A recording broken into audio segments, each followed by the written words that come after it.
Welcome to Fulcrum Intel Digest, the podcast. Imagine this. A quiet July day, maybe 2025. A chartered plane, pretty nondescript, lands in Eswatini.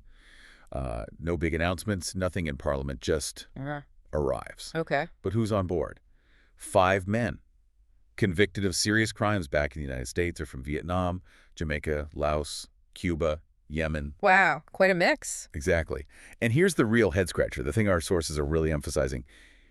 These guys have zero prior ties to Eswatini. None. No connection at all. No legal connection, no residency, nothing. And almost immediately they're labeled in transit and put in maximum security. In transit. That sounds vague. It does. So what's really going on here, that's what this deep dive is all about. We're trying to understand the hidden security crisis this one event shines a light on in Southern Africa. Right. We're going to pull back the curtain and look at what this means for borders, for crime, for international relations in a region that's already, juggling a lot of complex stuff. We cover more topics like this every Monday and Friday.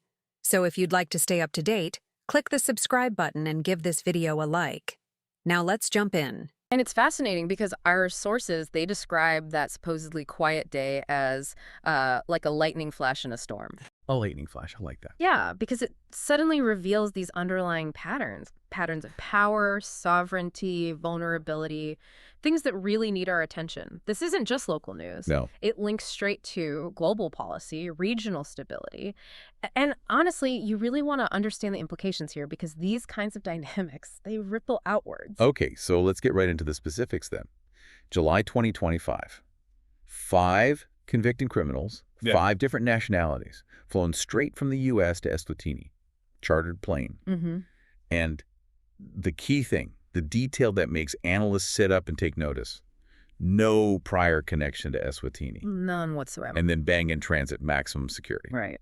What our sources really hammer home are the immediate red flags, the total silence around it. Yeah, the lack of transparency. Exactly. No parliamentary oversight in Eswatini. Vague, almost non-answers from officials.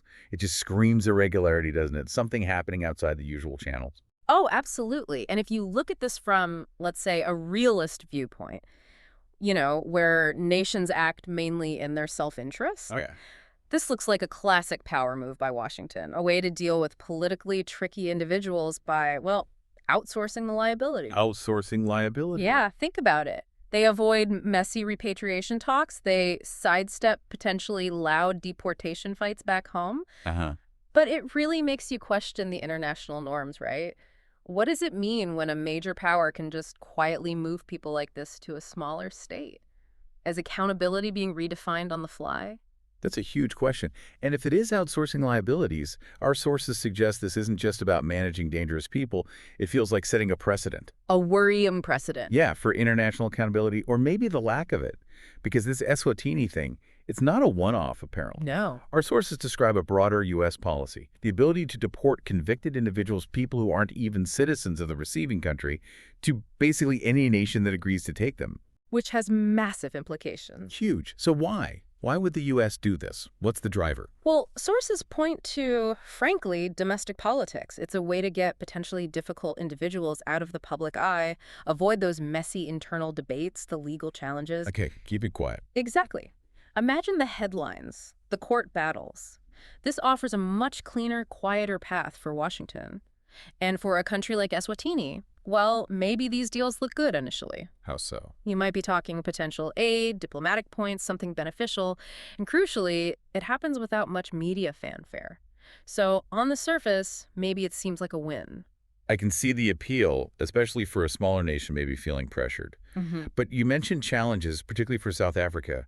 What's the immediate downside? The practical downside is huge. Even if there are short-term benefits, the policy creates major risks for the whole region, especially South Africa next door.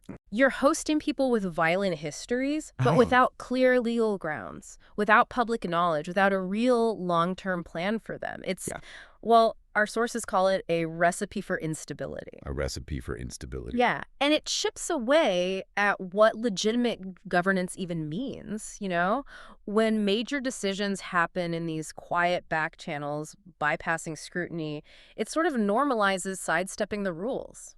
Okay, so let's zoom out a bit because this incident, It really throws a spotlight on some deeper vulnerabilities in southern Africa, doesn't it? It absolutely does. Think about the border between South Africa, Eswatini, Lesotho, thousands of square kilometers, often rural, rugged terrain, sometimes just like a marker post, not exactly a wall. More like a sieve, as you said earlier. Exactly. Historically, yeah, those borders help trade, family connections, people move back and forth. A natural flow. But now, criminal networks have totally exploited those gaps. Yeah. We're talking sophisticated groups, illicit mining, guns, people smuggling. And they know the terrain. Intimately. They use local transport, they know the routes. Sources even say they change routes based on the weather, or holidays when they know patrols might be thin.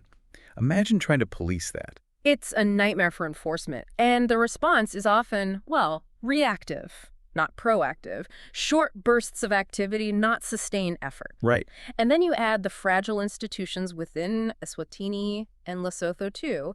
Small economies, not very diverse. Limited opportunities. Precisely.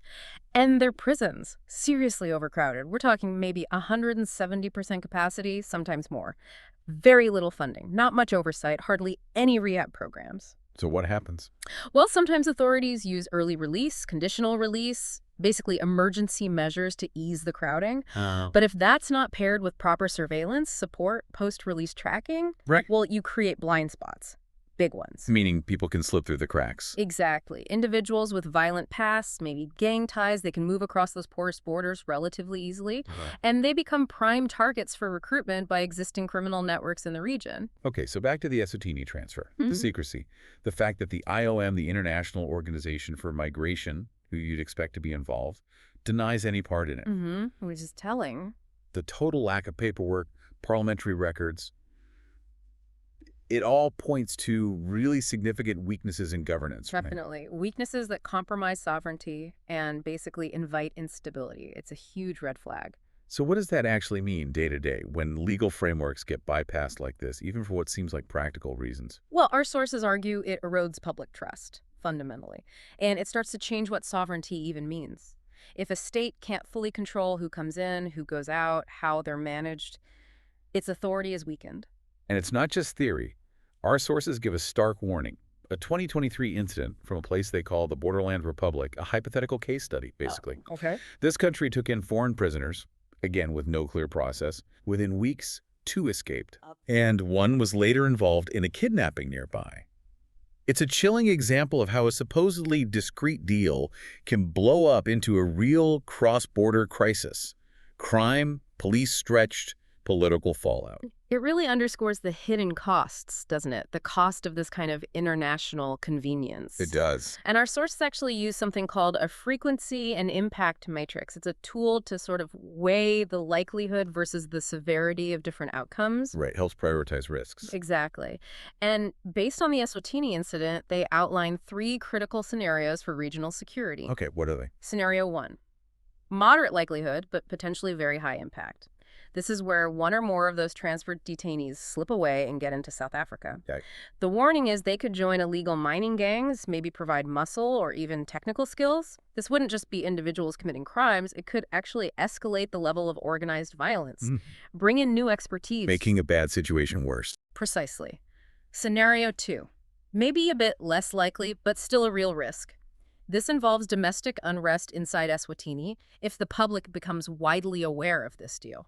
Political backlash. Could be protests, institutional pushback, something that disrupts regional cooperation, making security coordination even tougher.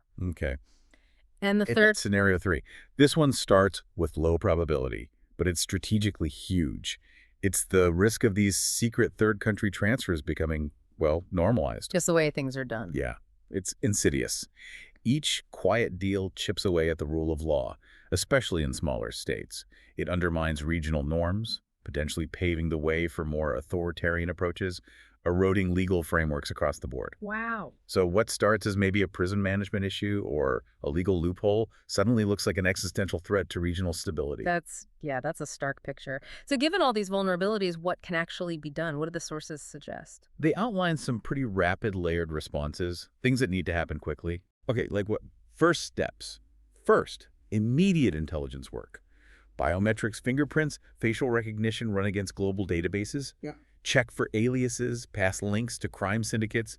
You have to know who you're dealing with immediately. close those gaps. Absolutely essential. And alongside that, integrated liaison with Eswatini's own correctional and security services. So talking to each other. Properly, under formal bilateral agreements, sharing custody data in real time, knowing about transfers, confidentiality is key, but the information needs to flow. Makes sense. Then you need predictive models.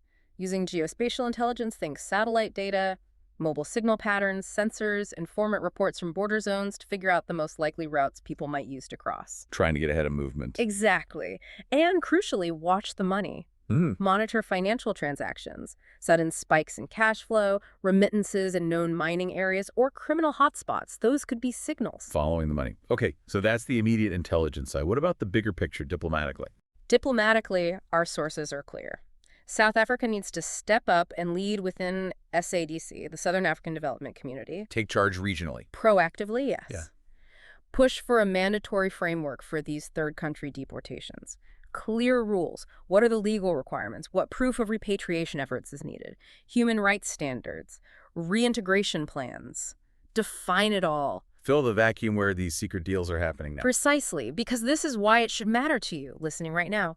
If these vulnerabilities, the porous borders, the crime gangs, the weak institutions, overcrowded prisons, these quiet international deals, if they aren't tackled head-on, regional security is seriously at risk. It's not just somewhere else's problem. Not at all. South Africa especially needs better coordination between its own agencies, stronger legal frameworks, and yes, that regional leadership.